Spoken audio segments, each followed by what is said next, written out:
Hello दोस्तों, house it going? क्या हाल चाल? I hope you are doing good and I welcome you all to JEE अनफर्स्ट। तो आप में से काफी सारों को लग रहा होगा कि यार एग्जैक्टली है क्या ये। तो उससे पहले मैं आपको बताना चाहूंगा कि ये क्या नहीं है। This is not a coaching platform जहां पे फ्लैशी मार्केटिंग या गिमी की रिडिकुलस क्लेम से आपको बुलाया जाएगा कि 2 हफ्ते में जेई एडवांस निकलवा देंगे, 2 महीने में हम आपका जे मेंस क्लियर करवा देंगे। नहीं, ऐसे बातें नहीं होगी। बट रादर यहाँ पे हम फन एंड क्रिएटिव वेज में हम फिजिक्स को अंडरस्टैंड करेंगे, स्टडी करेंगे and in the process will and up scoring good marks. Okay, तो आपको लग रहा होगा कि यार आपके सामने जो बैठा बंदा है वो एग्जैक्टली है कौन। तो थोड़ा सा इस बंदे की इंट्रो दे देते हैं। Okay, alright. So about me, my name is Amay Deshpande, but you can call मी अमय भैया, अमय सर, अमय जो भी कहना है कह दो यार, बस गालियां मत दो। Okay, so I got all India rank 16118 in J advanced, 1885 in J mains and 181 in KVPY. So I know what I'm talking about. थोड़ा बहुत तो आइडिया है, मैंने थोड़ी बहुत तो पढ़ाई करी है मैंने, तो you can trust me. Okay, and again I'm not trying to highlight these ranks to boast of or like to show off or anything. बस इतना मेरा ऑब्जेक्टिव है कि आपको थोड़ा सा मेरे पे भरोसा हो यार। So एक तरह से थोड़ी क्रेडिबिलिटी एस्टैब्लिश हो चुकी है। ऑलराइट, बट अगेन मेरा ये जो रैंक्स वैंक्स है ना, this is not the highlight of my JEE journey यार। The biggest highlight of my JEE journey is the fact that I almost ended up flunking JEE chemistry. मतलब मैं जे की केमिस्ट्री वाले सेक्शन में ऑलमोस्ट फेल होने वाला था, मेरा सेक्शनल कट ऑफ भी क्लियर नहीं होने वाला था। सो आपको लग रहा होगा कि यार ये ऐसे कैसे, फिर भी यार ये बंदा आईआईटी दिल्ली गया। So what I am trying to tell you is कि ना, मैंने जब फिजिक्स एंड मैथ्स पढ़ा था ना, तो I was like totally into it. मतलब एक तरह से गेम की तरह देख रहा था मैं इसको, पूरे मजे से पढ़ रहा था मैं। लेकिन जब केमिस्ट्री की बात आती थी तो यार मुझे बस, मैंने केमिस्ट्री को एक ऐसे सब्जेक्ट की तरह ट्रीट किया जो एक तरह से रोड ब्लॉक था, एक ऑब्स्टैकल की तरह था। तो तब मुझे रियलाइज हुआ यार कि ना ये जो जे के सब्जेक्ट्स है ना, एक तरह से हमारे रोमांटिक पार्टनर्स की तरह ही है। मतलब आपको लगेगा रोमांटिक पार्टनर्स कैसे? मतलब आप ऐसे समझिए कि अगर आप उन्हें प्यार दोगे, आप अगर उनकी तरफ थोड़ा डिवोशन दिखाओगे, थोड़ा डेडिकेशन दिखाओगे, तो वो भी आपको प्यार देंगे, वो भी आपको रिवॉर्ड देंगे इन टर्म्स ऑफ मार्क्स। लेकिन अगर आप उनकी तरफ ध्यान नहीं दोगे तो वो भी आपके ऊपर चीट करेंगे। ओके, आपको फिर नहीं आएंगे marks and you will and up regretting. तो वही है कि आपका, आई नो कि काफी सारे बच्चों का अलग अलग सब्जेक्ट्स में रिलेशन खराब हो गया होगा। अब जो ऐसे बच्चे हैं जिनका फिजिक्स के साथ थोड़ा रिलेशनशिप खराब हो चुका है, तो उनके लिए मैं एक तरह से रिलेशनशिप थेरेपिस्ट हूँ, काउंसलर हूँ मैं। ओके अब क्या कहें यार, आपके जनरेशन में आजकल रिलेशनशिप के जो एनालॉजीज है वो काफी काम आ जाते हैं, तो मैंने वही एनालॉजी दे दी। Okay, alright. तो अब बट बात वही है कि अब ये प्रोसेस वर्क कैसे करेगा, तो you will have to keep asking me doubts, you know. अब बताया जाएगा उसके बारे में, मेथोडोलॉजी के बारे में बताऊंगा। बट आपके पास कोई डाउट्स होंगे तो यार you can feel free to reach out to me at this email ID. Okay, alright. तो अब थोड़ा सा समझते हैं कि आपको मेरे बारे में पता चल चुका है, तो जेईई अनफर्स्ट की कोर फिलोसॉफी क्या है उसको थोड़ा समझ लेते हैं। ठीक है, तो core philosophy is that physics is fun and उसको अच्छे से हम टाइम देंगे, अच्छे से उसको समझेंगे and will treat it as a fun subject. Okay, but अब इसमें आपको समझना है कि अप्रोच कैसे आएगा, उसको फन की तरह एग्जैक्टली ट्रीट कैसे करेंगे। तो हम इसमें ना बस रट्टा नहीं मारेंगे। We will not just read up theory, अलग अलग 10 किताबें खरीद ली, एच.सी. वर्मा ले ली, रजनी हैलिडे ले ली, 10 फलाना ढिमकाना अलग अलग किताबें ले ली। नहीं, this is not your suppose to do. हम एक थ्योरी को अच्छे से पढ़ेंगे and then will focus more doubt solving. Okay, ज्यादा फोकस होगा ऑन लर्निंग थ्रू सॉल्विंग। उसको क्या कहते हैं? ह्यूरिस्टिक्स। ठीक है, अब ये वर्ड क्या है समझने की आपको ज्यादा जरूरत है नहीं, बट एनीवे अब you can look it up on Google या फिर चैट जीपीटी से पूछ रहा है। तो आप इसका एक एग्जांपल देने के लिए मैं आपसे एक अपने पुरानी चीज शेयर करना चाहता हूँ, सबकी है। ठीक है, अब आप मुझे एक बात बताइए, जब आपने साइकिल चलाना शुरू किया था तो आपके उसकी थ्योरी पढ़ते थे कि ओके यहाँ पे मोमेंट ऑफ इनर्शिया ये होगा, उसका यू नो एंगुलर मोमेंटम ये होगा, तो मुझे इस तरह से चलाने। नहीं, ऐसे नहीं होता यार। व्हाट वी डू इज कि हम बैठ जाते साइकिल पे, चलाने लग जाता है, 2-4 बार गिरते हैं, 10 बार गिरता है, लेकिन 11वीं बार उठ के खड़े हो जाते हैं, फिर अच्छे से साइकिल चलाना सीख जाते हैं। तो फिजिक्स में भी वही अप्रोच यूज करनी है हमें कि परहैप्स हम जब वीडियो देखते हैं या फिर हम कोई किताब पढ़ते हैं, तो हमें ऐसा नहीं हो ही नहीं सकता कि आप पूरी थ्योरी और या फिर आपका पूरा कंसेप्ट बस वो थ्योरी पढ़ के हो जाए। नहीं, आपका जो बाकी मतलब हार्डली आई वुड से कि 30% पार्ट कवर होगा just by looking at or just by reading up theory or just by watching the videos। लेकिन बाकी 70% जो है ना, वो डाउट सॉल्विंग कर करके ही होगा। सो हम उसी पे फोकस करेंगे।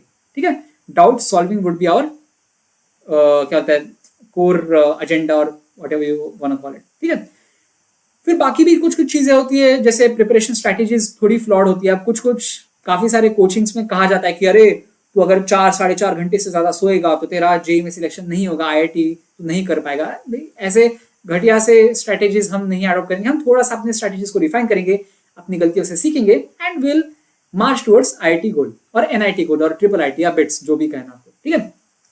आई also want to create a community of students, mentors and teachers. मतलब ऐसा नहीं होना चाहिए कि यार हम अपने अपने में पढ़ते रहे, आप मेरी वीडियो देखो, किसी और की भी देखो, फिर बाद में अपना अपना सॉल्व करते बैठो, घर चले जाओ। मतलब this is not how learning is suppose to happen. Learning is an interactive process. मैं अपनी गलतियां अपने दोस्तों के साथ शेयर करूंगा, वो उससे सीखेंगे, फिर मैं उनकी गलतियां देख के उनसे सीखूंगा। हम एक दूसरे की गलतियों से सीखेंगे, एक दूसरे की गलतियों को सुधारेंगे। This is how we are suppose to learn यार, this is how we are suppose to grow as students and even as society, ठीक है। ओके, तो हम क्रिएट करेंगे, कैसे होगा कम्युनिटी वो भी बाद में पता चल जाएगा। We will create some groups on Telegram and Discord and all, ठीक है। अब I also believe in positive reinforcement rather than fear driven studying. अब यार ये बहुत बड़े बड़े शब्द है, आपको लग रहा होगा, बट सिंपल सी बात बताता हूँ कि अब क्या होता है पॉजिटिव रीइंफोर्समेंट का मतलब बस इतना ही है कि अगर आप गलतियां करोगे तो I will say good, that's good, क्योंकि अब आपने गलती करी एंड आपको पता चल चुका है, तो आप उस गलती को फिर से रिपीट नहीं करोगे। So basically we will incentivize making mistakes. We will encourage you guys to make mistakes but learn from them. ऐसा नहीं कि अरे गलतियां करते जाओ, अरे छोड़ दो, ऐसे नहीं। गलतियां करनी है लेकिन उसी टाइम उनसे सीखना भी है, ठीक है। तो हम डराएंगे नहीं आपको कि गलतियां करोगे, तूने गलती ऐसे कैसे कर दी, इतनी बेसिक सी गलती, ऐसे नहीं होगा। Okay, alright. And very important point is कि you will get to interact with IITians, NITians, BITSians, triple ITians, जो काफी मेरे फ्रेंड्स हैं। तो अभी जैसे मैंने जेईई अनफर्स्ट के बारे में अपने काफी सारे दोस्तों के साथ शेयर करा था, तो they were like really like up for it, यार वो भी कंट्रीब्यूट करना चाह रहे थे। तो देवर लाइक यार ऐसे कोई सेमिनार होगा या ऐसे छोटा सा पॉडकास्ट टाइप कुछ करेंगे हम लोग, जिससे बच्चों के साथ हम डिस्कशन कर सकते हैं, तो ये भी आते रहेंगी चीजें, but it will not be like a major integral aspect of it, I will be honest. But बीच बीच में आते रहेंगे, एक आध महीने में एक बार या 2 महीने में एक बार, इस टाइप से। ओके, तो आपको उससे फायदा क्या होगा कि यार अभी तक आपका जो आईआईटी गोल था या एनआईटी गोल था, जो भी होगा आपका गोल, वो किस वजह से, क्योंकि आपके पेरेंट्स ने बताया था, आपके रिलेटिव्स ने बताया था, लेकिन आपको नहीं पता कि वहां जाके एग्जैक्टली होता क्या है। तो ये इन लोगों के साथ आपको इंटरेक्ट करके सीखने मिल जाएगा। ओके, ऑलराइट, ठीक है। तो आपको इतना तो समझ आ चुका है कि जेईई अनफर्स्ट का उद्देश्य क्या है, ऑब्जेक्टिव क्या है। तो अब हम मेथोडोलॉजी समझेंगे कि हम कैसे पढ़ेंगे इसमें, ठीक है। So first important thing is that we will be covering the entire theory in just 3 months। तो आपको लगेगा सर ये तो क्या ड्रॉपर्स के लिए भी काफी ज्यादा पेस हो गया। अरे थोड़ा समझिए प्लीज, इस पॉइंट को थोड़ा अच्छे से समझिए। What I mean by this is कि मैं पूरा जो कंटेंट है ना, I will create this content over the period of next 3 months। तो अब इसके बाद जो ड्रॉपर्स होंगे वो इन चीजों को मे बी उनको 1x से देखना है या 1.5 से देखना है, जिस स्पीड से देखना है वो देख सकते हैं। Freshers maybe they will watch it by taking breaks, ठीक है, वो आराम से देखेंगे यार। मतलब ऐसे समझिए कि ड्रॉपर्स को मान के चलिए कि 3 वीडियो देखनी है महीने में, तो freshers might just watch I don't know like 1 video और समथिंग, ठीक है। तो देख लेंगे, हम बता देंगे आपको कि किस बंदे को कितना देखना है, depending on whether he is a fresher, dropper और 12th स्टूडेंट और व्हाटएवर, ठीक है।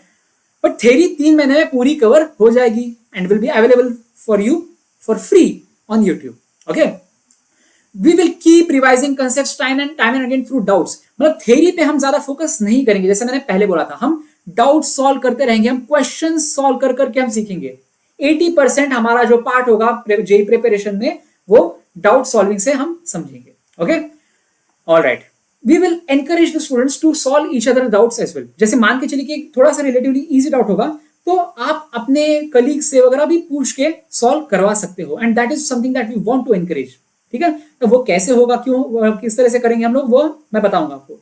हम टेलीग्राम चैनल क्रिएट करेंगे या फिर डिस्कॉर्ड आपको पता है, नहीं पता होगा तो भी कोई दिक्कत नहीं, बताऊंगा मैं आपको, ठीक है। विद टाइम वो क्रिएट हो जाएगा। डिस्कॉर्ड चैनल पे देयर आर लाइक मल्टीपल सब channels that can be created, जहां पे हम लेट्स से फिजिक्स के कुछ डाउट्स होंगे, फिजिक्स में इलेक्ट्रोडायनामिक्स के कोई डाउट्स होंगे, मैकेनिक्स के कोई डाउट्स होंगे, मैकेनिक्स 2 के कोई डाउट्स होंगे, तो हम अलग अलग अच्छे से थोड़ा रिफाइंड वे में हम समझ पाएंगे, एक दूसरे के क्वेश्चंस या एक दूसरे के क्वेरीज को सॉल्व कर पाएंगे, एंड उस पर हम एकेडमिक नॉन एकेडमिक दोनों चीजों के बारे में थोड़ा डिस्कशंस करेंगे। Okay, obviously there will be some like क्या होते हैं रूल्स, ऐसा नहीं कि कुछ भी पूछते जाओ यार तुम लोग, थोड़ा सा रिलेटिवली ये होगा अपना क्या मॉडरेटेड होगा वो स्पेस, ठीक है। ऑलराइट, एंड या the most important thing about this process is कि आपको ऐसा कोई डाउट होगा, जिसको आपको लगता है कि यार मेरे से ही पूछना है, तो you can feel free to do that as well, आप मुझे मेल कर सकते हो। And the best thing about it is कि अगर वो डाउट काफी अच्छा होगा, काफी इंटरेस्टिंग होगा, तो हम ऐसे सारे डाउट्स का कंपैरिजन करके we will be making videos जो डाउट सॉल्विंग पे होंगी, primarily on entirely on doubt solving. वो कभी लाइव भी हो सकती है, कभी रिकॉर्डेड भी हो सकती है, ठीक है, जैसे भी हो, लेकिन वो रिवॉर्डिंग तो डेफिनेटली होगी भाई। मतलब आप ऐसे समझे कि आपके डाउट्स की वजह से बस आपका ही भला नहीं, बाकी 100, 150, 200 जितने भी बच्चे देखेंगे हमारी वीडियोस, उनका हो जाएगा, राइट। या and goes without saying it's all free, but terms and conditions applied. वो क्या है देखते हैं, टर्म्स एंड कंडीशंस। ओहो सर, कोई टर्म्स एंड कंडीशंस ही नहीं है, आप तो बस मजाक कर रहे थे। I was just kidding, it's actually free, okay. मजाक कर रहा था मैं। There are literally no terms and conditions. पूरा का पूरा जो मटेरियल होगा हर किसी बच्चे के लिए होगा। किसी से कोई ज्यादा पैसे लिए जाएंगे, किसी से पैसे नहीं लिए जाएंगे, किसी से कम लिए जाएंगे, ऐसे कोई नहीं होगा, किसी से कोई पैसे नहीं लिए जाएंगे। तो आपको लग रहा होगा यार कि यार ये बंदा फिर क्यों ही कर रहा है, अपना टाइम क्यों इस पे इन्वेस्ट कर रहा है। So the only thing is यार कि I was fortunate enough, I was privilege enough कि अपनी जेई जर्नी के टाइम पे मुझे रिसोर्सेस मिल पाए, मुझे काफी अच्छे लाइक मेंटर्स मिल पाए। बट अनफॉर्चुनेटली आई थिंक कि काफी सारे जो इंडिया के लोग हैं उनके पास ये प्रिविलेज नहीं होता। So I just want to fill that gap है कि अगर किसी के पास वो मेंटर ना हो, किसी के पास वो भैया ना हो जो गाइड करे, तो मैं उनका वो भैया बनना चाहता हूँ, simple as that. And eventually यार एक तरह से आप ऐसे सोचिए कि कर्मा मेरा इंप्रूव हो जाएगा, तो इसमें एक तरह से मेरा स्वार्थ भी है, ठीक है, थोड़ा सा पुण्य कमा लूंगा मैं इस प्रोसेस में, ओके। चलिए, सो दैट्स इट। एंड हाँ, one more thing, the mode of instruction will be English. English माने हिंदी होगा, उसमें बीच बीच में मतलब इंग्लिश के वर्ड्स होंगे, मतलब ऐसे हम क्वेश्चन बोलेंगे, प्रश्न नहीं कहेंगे हम लोग, ठीक है। महीने को, मंथ्स को महीना ऐसे नहीं कहेंगे हम, लाइक इंग्लिश के वर्ड्स मिक्स करते रहेंगे। इंग्लिश का मतलब ये होता है बेसिकली, ठीक है। ऑल राइट, ऐसा नहीं है कि मुझे इंग्लिश नहीं आती, I am like good enough, ऐसे अच्छे से बात कर सकता हूँ। बट यार बात वही होती है ना, जैसे जो दिल की भाषा होती है, दिल तक पहुंचने वाली, तो वो काफी सारे हमारे भारतीय भाई और बहनों में उतना नहीं पहुंच पाता अनफॉर्चुनेटली। तो उस वजह से आई थिंक हिंदी जो है वो बेस्ट मोड ऑफ कम्युनिकेशन है with majority of the people, not all but at least majority, okay. All right, that ये मोटो है, ठीक है। ये मोटो बिल्कुल ना भूलना सनम, ठीक है। Help will be given to those who ask for it. अगर आप मेरे से पूछोगे नहीं तो यार मैं आपकी मदद नहीं कर पाऊंगा। तो बेझिझक, बेशर्मी से आप मेरे से डाउट्स पूछ सकते हो, आपकी क्वेरीज डाल सकते हो। बस ऐसे क्वेरीज नहीं डालने की, सर मेरे से गर्लफ्रेंड नहीं पट रही या मेरे से बॉयफ्रेंड नहीं पट रहा तो थोड़े से टिप्स दे दो सर, नहीं, ऐसे चीजों पे मैं एंटरटेन नहीं करूंगा, ऑलराइट। वैसे एकेडमिक, नॉन एकेडमिक डाउट्स जो होंगे, एटलीस्ट जो 11th 12th वाले जो रिलेटेड, इसके रिलेटेड होंगे, तो आप मेरे से पूछ सकते हो आराम से, ओके। तो पूछने के लिए क्या है, मैंने पहले भी बताया था, फिर से बता रहा हूँ, physics.amay@gmail.com, this is my email ID, ठीक है। If you have any queries, feel free to reach out to me on this email. That being said, I would like to thank you all for being extremely sincere, extremely disciplined, and extremely like patient while you're watching this video. And अगर आपने इतनी 15-16 minute की video देख ली है, तो I am pretty sure यार कि आप आगे आने वाले वीडियोस भी बहुत अच्छे से देखोगे। एंड देखना यार, अगर आप देखोगे तो मैं एक तरह से कमिटमेंट दे देता हूँ कि आपको फिजिक्स में तो डेफिनेटली कोई अड़चन नहीं आएगी, ऑलराइट।